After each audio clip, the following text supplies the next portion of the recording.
So Ondra, tell me a bit about yourself as a coach. Yeah, so I help individuals who want to create a freedom-based lifestyle create and sell their own premium services online.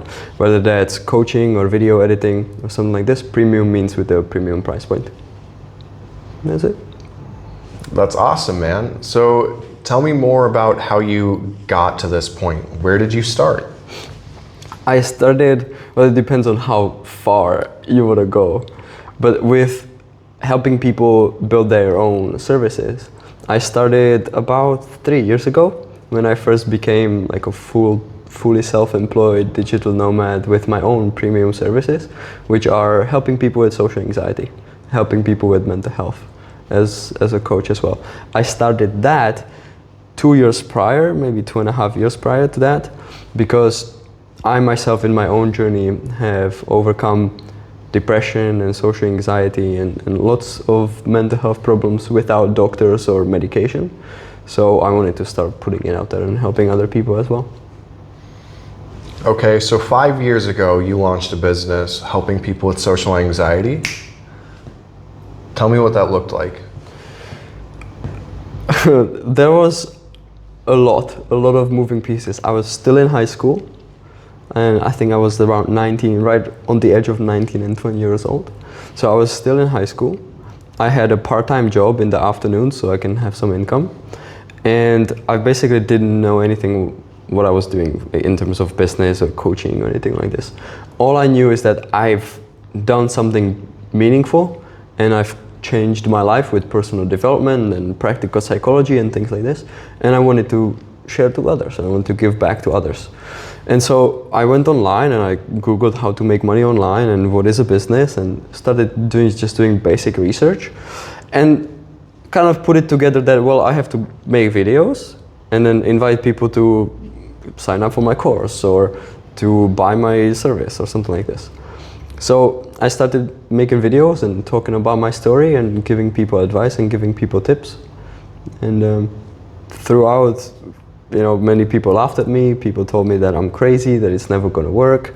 You're a 19-year-old kid, nobody's going to listen to your life advice.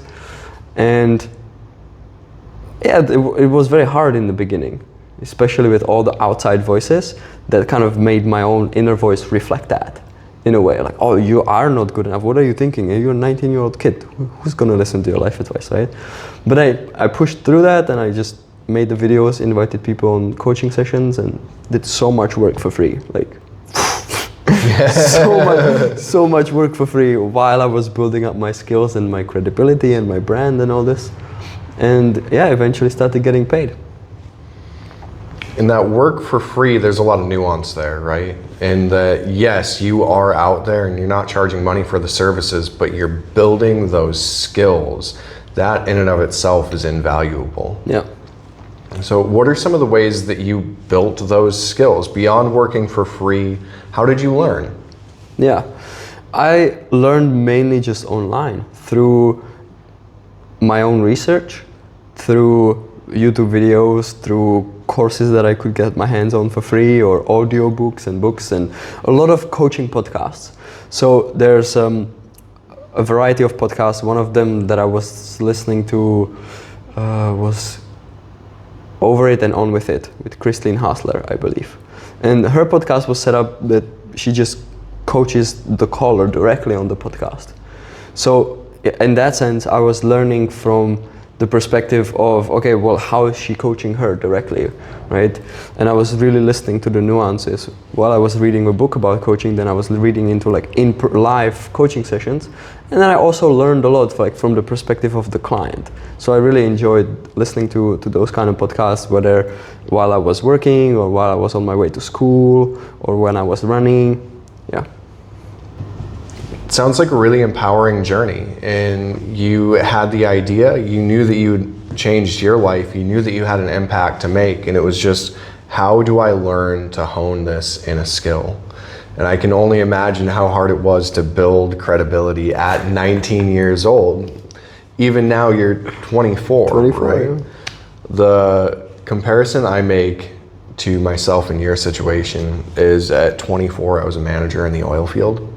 And managing 50-year-old men at 24. It's an uphill fight the entire time. They sometimes don't care about your credentials. They sometimes don't care about who you are, what you've been through, but you're in the role that you're in, right?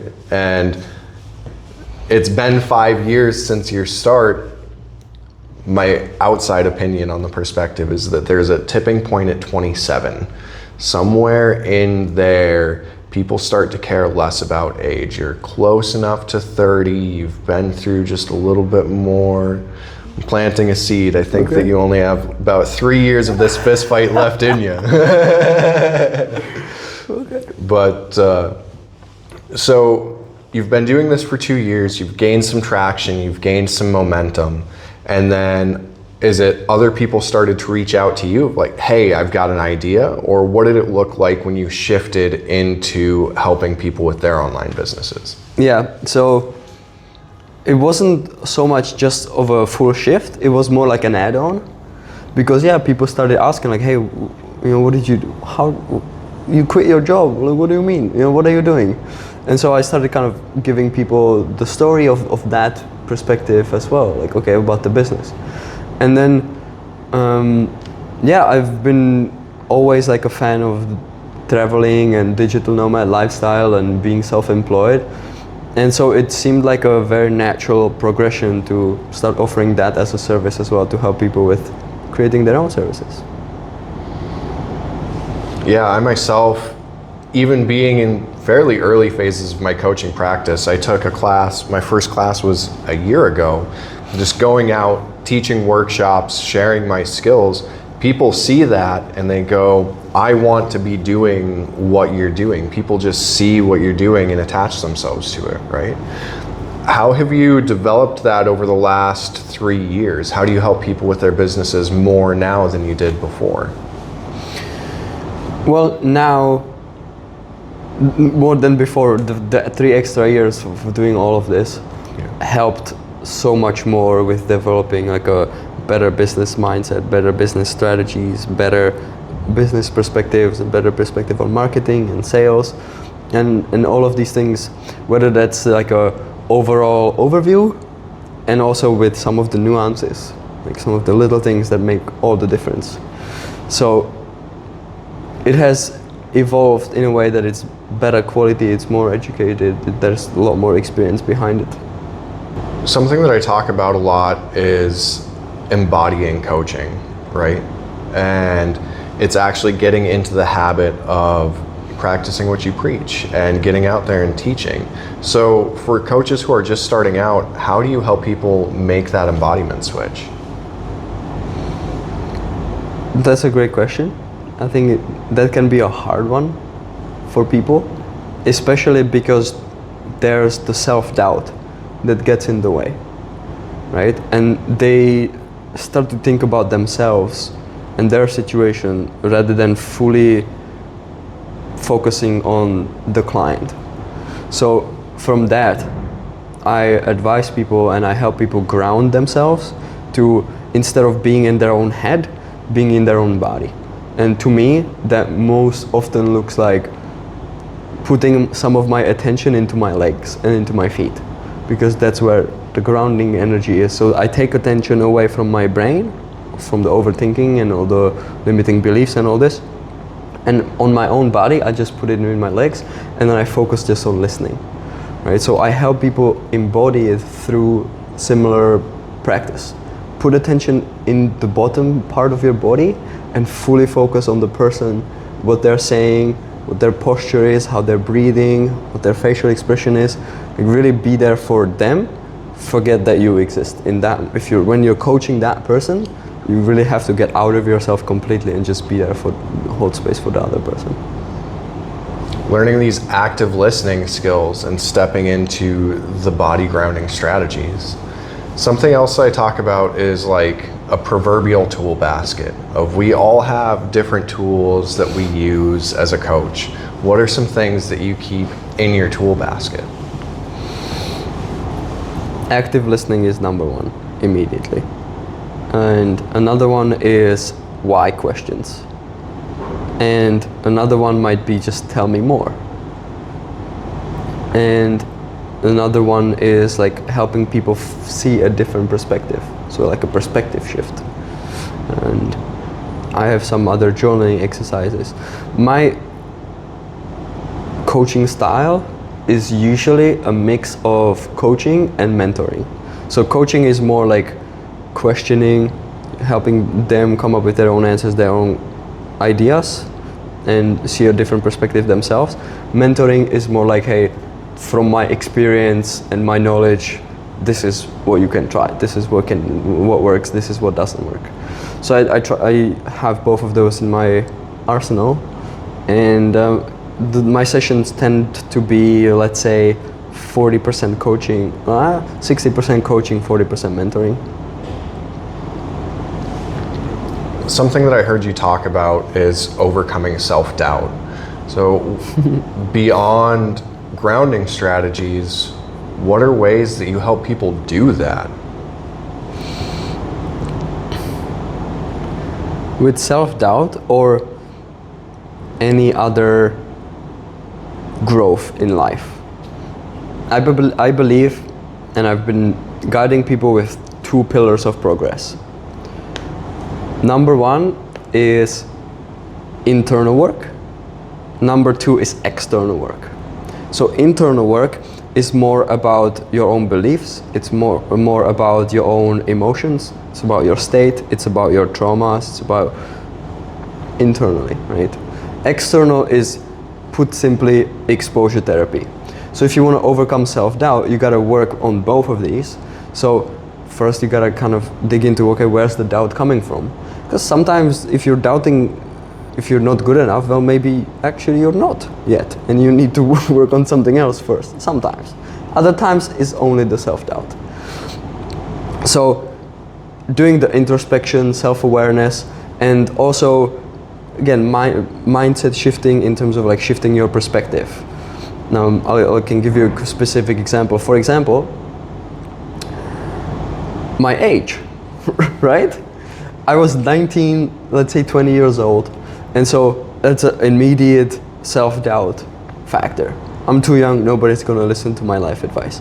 Now, the other perspective was, well, maybe some people are going to have this perspective. The second perspective can be, well, I'm so young, but I already have 6 years of experience and knowledge in personal development, and I've already overcome social anxiety and depression myself. So I'm just super ahead, and some people will be really inspired by that because I'm early, right? So it's the age, but instead of having self-doubt about it and having it my weakness, you can shift it into your superpower. And then later on, this is maybe 2 years after I actually started, that's when it got really solidified for me, because somebody hired me. She paid me $2,500, which was the most amount of money I've ever made from a single client back then. I was 22 years old, she was 44 years old. And after she sent the payment, I asked her, why? Why would you pay me like $2,500? I'm just a kid, right? And she was like, well, it's one of the reasons why I chose you and not Mary Bears. I'm like, what do you mean? Well, because you're so young, but you've already done all of this, and you grew up in a different time, you have a different perspective, and you have a really young energy. That's what I need, that's what I want. That's what I want to tap into, and I think you can give that to me. And I'm like, yeah.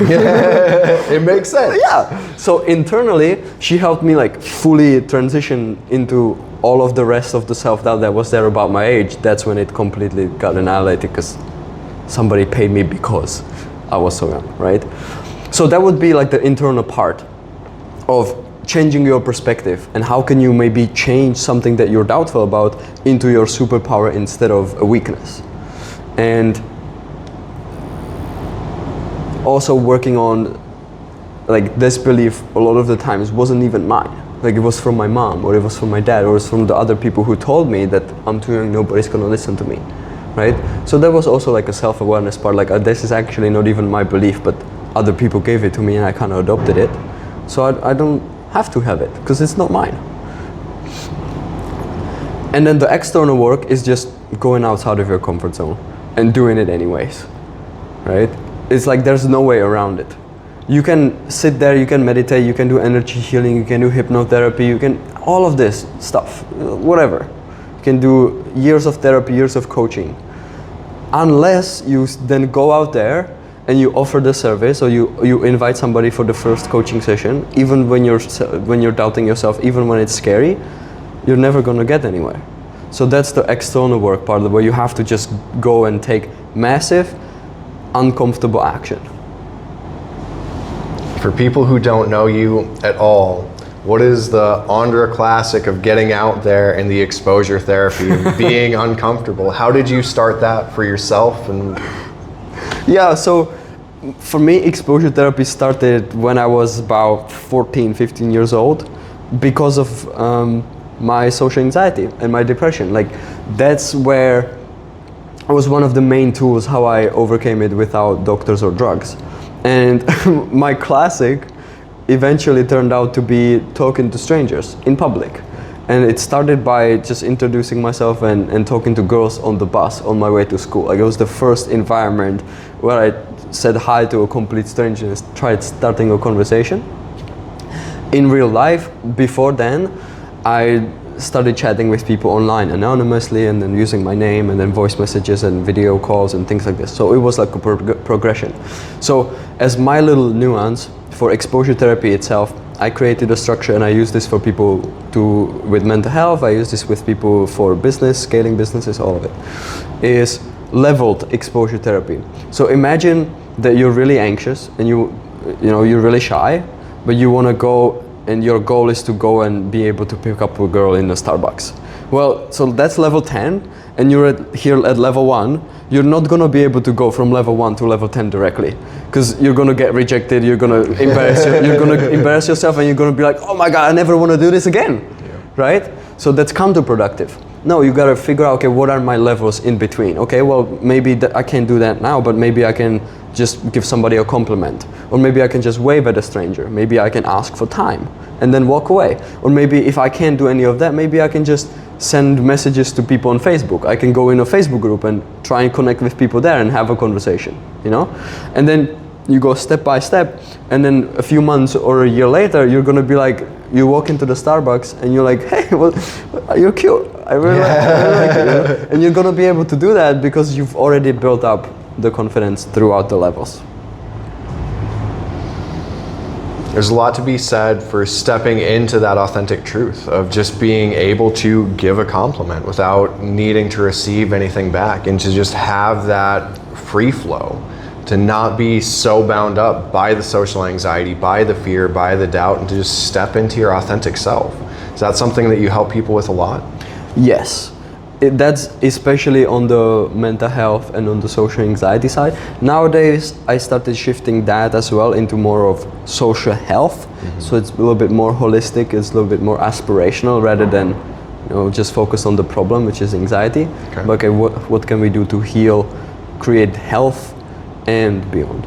So yes, absolutely. And yeah, it's really beautiful to see when people kind of break through and when they're able to do that. One of the ways, or one of the tools in that, would be to not be attached to the outcome. Or even better, if your outcome, let's say again, you want to pick up a girl and your ultimate end goal is to get a date, right? And get a phone number and get a date. Well, if you're starting, much better focus for you might be to just talk to her. I don't care what happens. Just me talking to her, so the agenda kind of goes away. I just want to have a conversation so that I can become more confident and better at conversations, right? So that becomes the goal, and then as a result of that, as a side product, you're probably going to go on some dates, right? And you're probably going to build some great relationships and connections.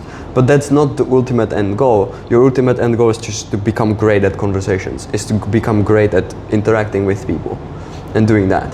And so if you focus on that, first of all, the goal will kind of automatically happen. And secondly, you don't have to fake anything. You don't have to be sleazy and have think about your agenda and whatever. And so it's much more authentic, because you're just trying to become a better version of you, not trying to manipulate a girl to have a date with you. I think that it's funny that we're specifically talking about social anxiety and like in this example, like talking to girls for getting a date, but we could just change the narrative here to talking about new coaches getting into coaching conversations. Put yourself out there, talk to people. Hey, I'm a coach. Do you have a problem that you want to talk about? Do you have a problem that you want to help with? And being willing to put yourself out there in that way, getting over the self-doubt, getting over the anxiety, entering into these conversations, that helps you build that confidence, to build that experience, to build that ability to coach, especially when you're in those infancy stages.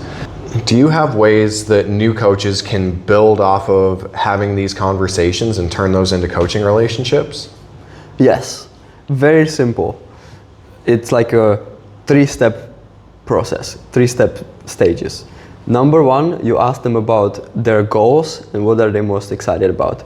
So you make them feel good about, what they're trying to do first. Second, you ask about what's your biggest challenge with with these goals and what have you been running into, what are the obstacles. And third, would you be open to having a conversation about how I can help you? Simple. That simple. It's that simple, and this is where a lot of the self-doubt kicks in. I've experienced this many times where I would know that I want to ask people about what's their challenge, and I wouldn't. I would just ask about the goal and then talk about the dream or talk about the goal and wouldn't go to the challenge because I know that's the next step towards me offering something. So I would be shy, I'd be kind of like, Yeah. And so you have to push through that in the beginnings, right? But yeah, again, simple process. Ask about goals, ask about challenges, invite. And I think that goes to show too that even if you have 5 years of experience, you're still going to have obstacles. You're still going to have self-doubt. You're still going to have things to overcome. Like, this isn't something that you just do once and it's fixed. Like, it's a continuous learning and growing process, right? Yes. And then it also depends on who you're interacting with in this case specifically, right? So it will be very different if you're interacting with somebody who that they're behind you in life in most areas. Of course, in some areas, let's say you're already financially you're making 10,000 a month and you're talking to somebody who's making 2,000, right? Then that might be very easy, right? But what if you're talking to somebody who's a millionaire, right? Or they make 6 figures a month, something crazy, right? And then you're there, the coach, who financially you're not there, but they need help with social anxiety, or they need help with depression, or having more purpose in life. You can still use the same formula. Okay, what are your main goals for the next year? Well, and then they might say, I've done exceptionally well in business, and that's all going well, but I'm super lonely because I don't know how to build personal relationships, and it's just all been work. Right? And then that's where my insecurity might come up. Well, who am I to coach a millionaire? Right? But again, that area I can really help with. So then you got to be centered and be like, well, what's your biggest challenge with, making personal relationships? And then they'll explain it's probably some social anxiety, fear of judgment, and whatever. So maybe some traumas. And again, I can offer them my service, right? As in, I can help you with that. Do you want to talk about that more? Right. So you will find yourself in different situations and with different people where it will feel well, here it's super easy and here it's not easy at all because I feel inadequate towards this person specifically, for example. And yeah, you get better and better at that as you go. Again, you gotta practice that. And you'll probably mess up a few times and let the insecurity win and have a perfect ideal client right in front of you, and you're just gonna mess it up. Because you're not gonna ask because you're gonna be too scared. And that's okay. It's a part of the process, It's learning to fail, right? Not only there will be times that you're not asked or that you don't ask, and there will be lots of times where you're told no. Yes. And you need to be willing to a lot of this social anxiety comes from fear of rejection. And you need to be able to make peace with that, and that nobody can reject you more than you reject yourself. So if you come into that feeling of wholeness in yourself, you're going to have to be told no, you're going to have to fail, you're going to have to mess things up, but you're going to have to forgive that part of yourself and keep moving forward relentlessly. Yeah. So, rewinding, what I was actually asking about was free hugs. Tell me more about your experience with the holding free hugs sign. Man. Yeah, I love the free hugs. Yeah. I also have another one that I really enjoy. It's also a sign that says, looking for friends, come say hi. Yeah. Oh, I've had amazing times with both of those signs. Yeah, so originally free hugs started as just like an exposure therapy exercise where I was, already making videos, already traveling the world, already speaking to strangers for years. I was like, well, okay, what's next? And what still scares me, like what makes me feel like, oh my God, like I'm exposed, right? And people will judge me and people will probably reject me. And it was like a next stage in my confidence, and I met a few other people who've already done it before, and I was like, I want to do it myself for the very first time first. And that's what I did, and then we started joining with other people, and at this point I think I've done it in about 8 or 9 countries around the world in 3 continents. Very amazing experiences. What happens most often when you, let's say you have your free hugs and you go to a public place, best place is to go somewhere where there's a lot of foot traffic. You can just stand in one place and a lot of people will see you over the course of like 30 minutes or so, because a lot of people pass through. So we did one at the Santa Monica Pier in LA, for example, or I went to the night market in Chiang Mai where there's like thousands of people. You've been there, right? Yeah. There's thousands of people passing through all the time. And it was one of the best ones actually. And you just stand there, you take your free hugs and you just stand there, and then as soon as you put it up, people will look at you and then they'll read it. And about estimate, 80% of people will just kind of be like, and walk away, or give you like a weird look, or they'll take a picture of you and then walk away. Especially in Asia, they love that. They love just they will laugh and they'll take a picture and they'll like interact with you from distance, but they will not give you a hug because they're scared. About, let's say, 15% of people will come and give you a hug and then just walk away. And maybe about 3% of people will come give you a hug and ask you a question and want to interact more and maybe even stick around. About 1% of people will break down, like literally break down in your arms and be like, oh my God, you don't even know how much I needed a hug. Like, you completely changed my day or my week or whatever. The heaviest one that I've heard, or the deepest one that I've heard, was my mom just died last week. And like, I've been really missing her. I've been really lonely, so I really needed a hug. Damn. She changed somebody's world by just standing there with a fucking sign, right? Yeah. And then 1% of people will be really angry and they will scream like, what are you doing? How dare you do this? Yeah. Or they will kick you out, or I got kicked out of the university campus in Chiang Mai actually. Yeah. That was the best. Like, so I did the free hugs, and then maybe 15 minutes, people loved it. I was getting hugs and whatnot. And then 15 minutes later, the security guard came up. He was looking at me, and he like took a photo. And I was like, okay, maybe he just wants to take a photo, cool. And then he was like, no, you have to put it away. And so he was like, you have to put it away, go out, get out. And then I kind of like talked him out of it. I just, okay, I'm just not gonna do it. And he let me just chill at the campus still. And like 5 minutes later, I see this girl like running up to me. I'm like, oh, damn, what is happening, right? And she ran up and then she was like, interview. I'm like, huh, what do you mean? And then she called somebody on her phone because she didn't speak English. Somebody who spoke English, and he was like, hey, we're from this Thai news station. We want to have an interview with you. She took some photos and videos of you doing the free hugs, and we would love to have an interview, like find out what you're doing and why. And I was like, okay, cool. So in the same 1 hour where somebody got mad and basically wanted to kick me out. Less than 30 minutes later, I was in an interview, and then I think they posted it, and it got like 3 million views or something like that on like the Time news station. So then like my Instagram, and they didn't tag me, but then somehow somebody found me anyways. And so my Instagram and my Facebook like 3 weeks later just got flooded with all these Thai people who saw me do free hugs. So yeah, it was a lot of very interesting experiences through that.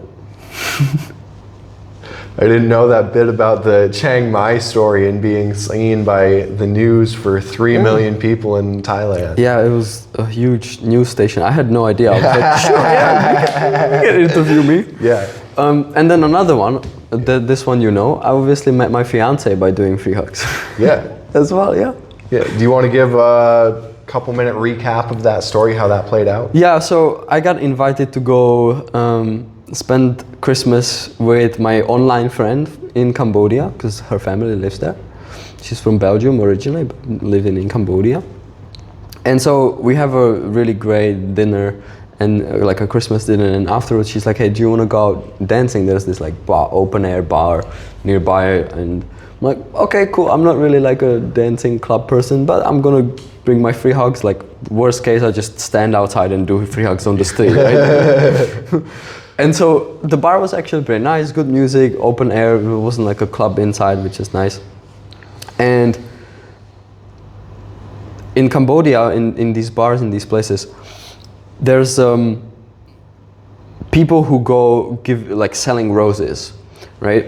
And so there was this one guy who was kind of disabled, something wrong with his leg, and he was trying to sell the roses, and he like fell down on a few steps, and he kind of like flopped around on the floor for a bit. And so me and a few other people helped him, gave him some water.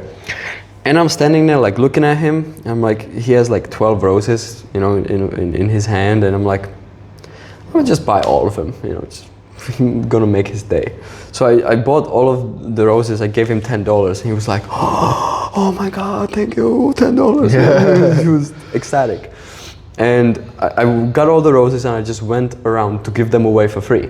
Now I had to tell everybody that it's free, like 5 times before they got it, you know, because they're used to just people trying to sell shit. Sell it. But then also there's this white kid. Yeah. This white kid with roses, like trying to give you a rose, you know. So they're like, huh? Yeah.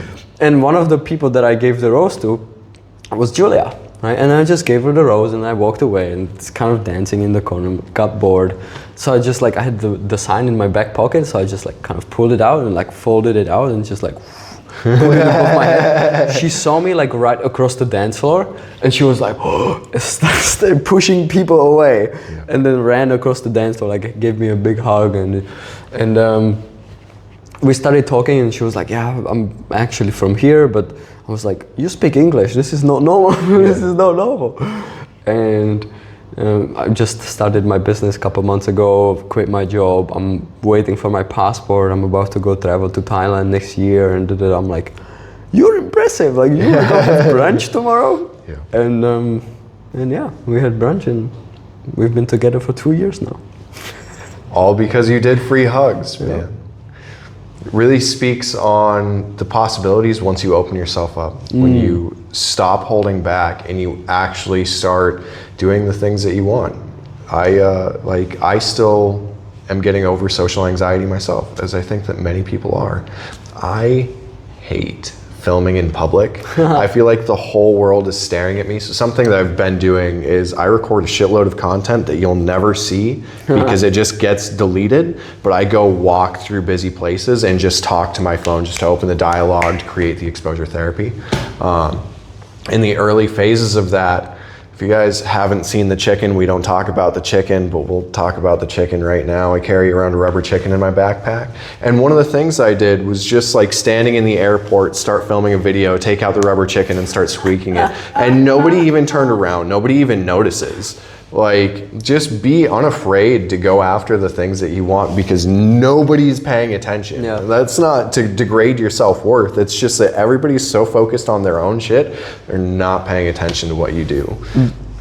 And to fully embody that and live that, you have to do it. Because it's like, it's one thing to listen to a podcast and hear you saying, yeah, I did this chicken thing, and nobody even reacted.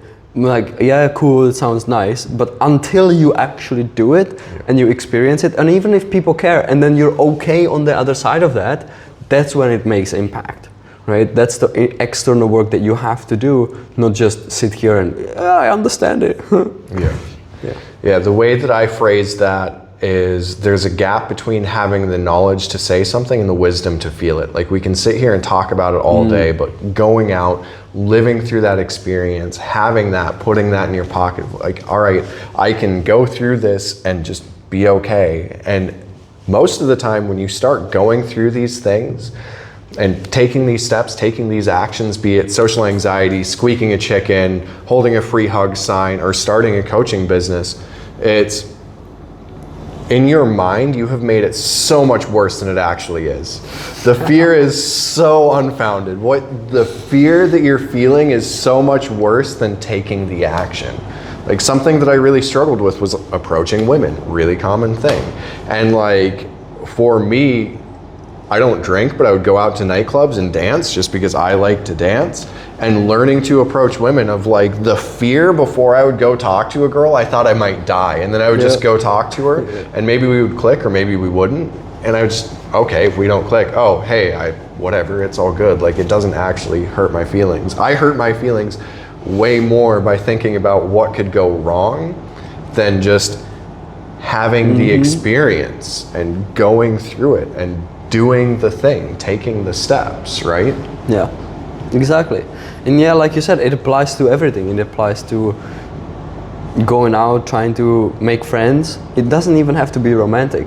And it applies to starting a business or networking professionally, right? And then it also, you will be at a different level in different areas. Like, for example, I had a client who has done exceptionally well with business and with business networking. Built, scaled, and sold his company even. And he struggled a lot with personal relationships. And then I've had others who are like, I'm really great with personal socializing, but when it comes to business networking, like, I just freak out. I don't know what to say. I'm overthinking it, right? So it's not like it's always universal. And the more you practice it, and the more like a broad scale you have, and you practice business networking, you practice personal networking and social interactions, and you practice online, you practice offline, you practice podcasts, you practice being on camera, you practice going live. All of these things then contribute into your overall, and then you can walk into any situation and just be like, I know I'm gonna crush it. It's building that trust in yourself and letting go of the attachment and just being okay, knowing that you'll be okay, feeling empowered, making the changes, doing the things. Yeah. Something that, like, a byproduct of what you're talking about as well is you can only coach people as far as you have gone yourself. So there will be times that you coach people that have been more successful than you in one area, but you can take them up to the point of where you're at in another. So for you, that's diversified in social health and business health and the different areas that you do, right? Yeah. So this is where I would say this is where the difference between coaching and mentoring is, right? You can only mentor people up to a certain level where you've gotten to before, or the results that you've gotten to, that you've gotten, but you can coach people way beyond anything that you could, right? Because you're not giving them any answers, you're not really giving them any advice, you're just helping them get out of their own way to give themselves better advice, to be in a better state, to execute what they know they need to do, right? So you're not really giving them any new knowledge, you're just coaching them to help them get out of their own way. And so even if I'm not a millionaire, I could help a millionaire scale to 10 million if he knows what to do but just doesn't have the confidence, or has some sort of a mental block or limiting belief. Can help with the limiting belief, and then he can do the execution. And this is where I was stuck for a while as well, like myself. It's like, no, I can only coach people, or you can only coach people with the results that you've gotten to before, or you can, and it's a fine line, because there's a lot of coaches, or there's a lot of people promising huge results that they've never gotten before, and that's where it makes it sleazy, and you sell something that you can't deliver, and you know. Yeah. But truly, if you are a great coach on the coaching side, right, you can help people that get things and get results that you haven't gotten before. So earlier you talked about listening to the podcast and learning to coach that way, and also through experience. But are there other ways that you've learned some of the coaching strategies that you presently have? So, yes, I've read books, I've done some coaching courses, I've listened to many. My favorite trainings where they would give you the knowledge and then they would give you the example, right? I've learned a lot by observing examples and by listening and watching, let's say, Tony Robbins. There's these like really old clips, like 1 hour clips of him, like when he's doing his intervention at one of his events, for example. And it's so valuable, right? Seeing a master coach, a master trainer like this do his work when you understand what's happening. And then there are other training programs like this where it's, and this is all on YouTube, by the way, as well, where it is, like it's the intervention, but in between there's also commentary, right? Of like, okay, well, this is why he said this, or this is why he's doing this, and where it's taken it, what's the underneath it, right? So you have the example and the commentary in the same time. I've watched those repetitively many times. Yeah. And I also have done like a few specific just coaching courses. And I'm doing a coaching certification now as well, like a transformational coach certificate with a specific company as well. So it's like always evolving and gathering the knowledge. But I would say mostly just from the actual experience of coaching and going through it myself as well.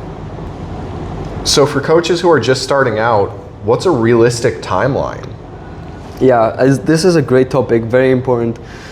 There's a lot of business gurus or coaches who will promise you like, oh, make $10,000 as a new coach in 90 days, and that's kind of bullshit.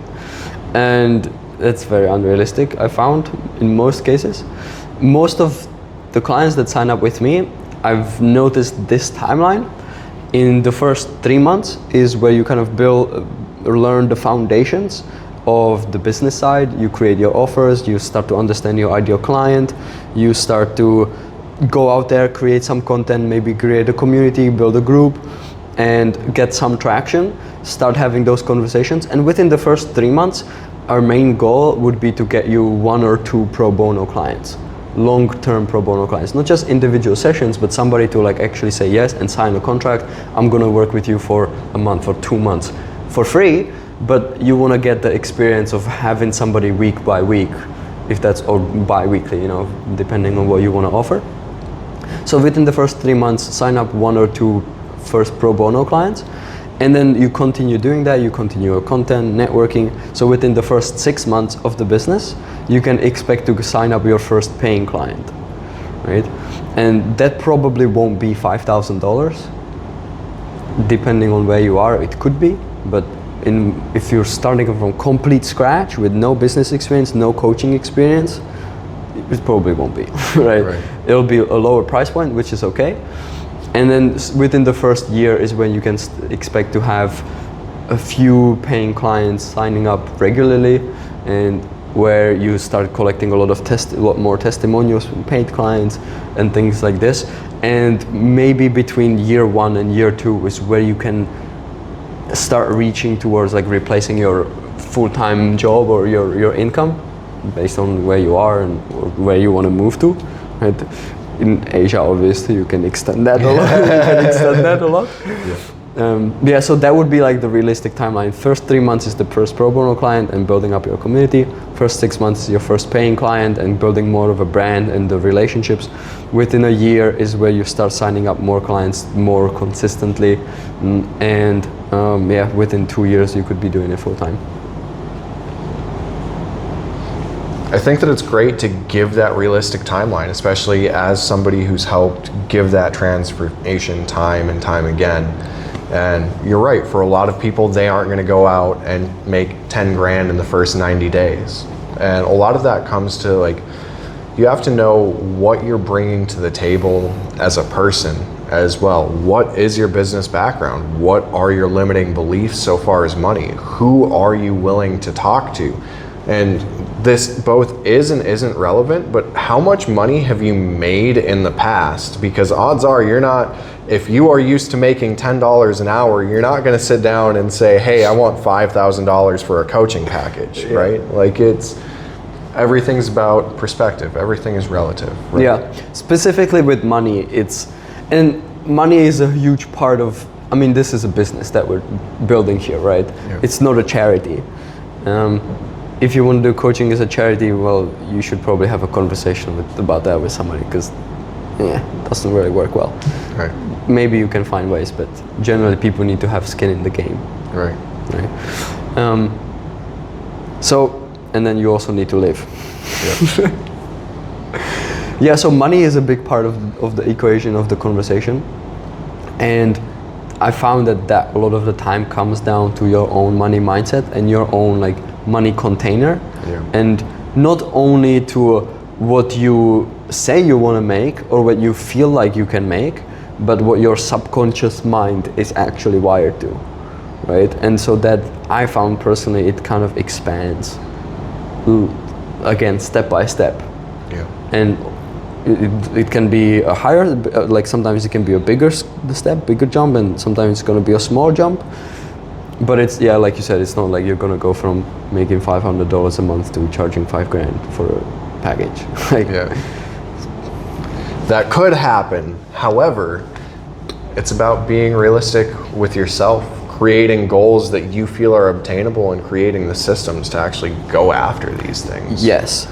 Another thing when it comes to this is, and why I don't recommend people to go and charge a really high ticket right up front, is if their money mindset, if their money identity isn't expanded enough, then they will sign up that client and then they will sabotage it.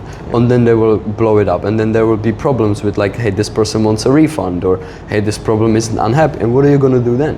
Yeah. Right? So you got to think about that as well. It's like, even if you could sell it for 5,000, maybe it's not the best idea to actually do it in the early stages, because that brings a lot of responsibility and repercussions. Absolutely. You have to be able to say numbers that you can fathom, that you can conceptualize. Like, if it is an absolutely life-changing amount of money for you, it should not be your first ticket price. Yeah, probably not. Seriously. Yeah. Versus if it's an amount of money to you that seems reasonable, that's comparative to a previous income, it's not a big deal. Exactly. Yeah. So do you have anything else for new coaches who are just getting started? Just get started. Just get started. Really, just get started and start putting yourself out there. I like your example of just making videos that you delete. Yeah. I personally didn't go that route. I went a little bit beyond. I started by going live every day for 90 days. And the funny part of that is I'm signing up clients now, 5 years later, of who started watching my series back then. It's crazy, but yeah, so put yourself out there, start putting your content out there, start telling your story, and go networking. And then when you get to have the conversation, I wouldn't say don't be scared, because you're gonna be scared, but do it scared. Ask about what their goals are, ask about what their challenges are, and ask if they're open to having a conversation how you can help. Yeah. Bravery isn't about not being afraid, it's about being afraid but doing it anyway. And exactly. If you're gonna walk this road, you're gonna have to learn to do those things. Exactly. Ondra, it's been great to talk to you today, man. I love hearing your story. I appreciate you so much. Thank you. For people who want to connect with you, where can they do that? Go on my Instagram and search RoboHumanist. I'm sure you'll tag it somewhere as well. If you want to search it right now, RoboHumanist, It's my face with the orange background. You can't miss it. And yeah, if you want to connect, just send me a DM and we can have a conversation. There will be a link in the comment section below.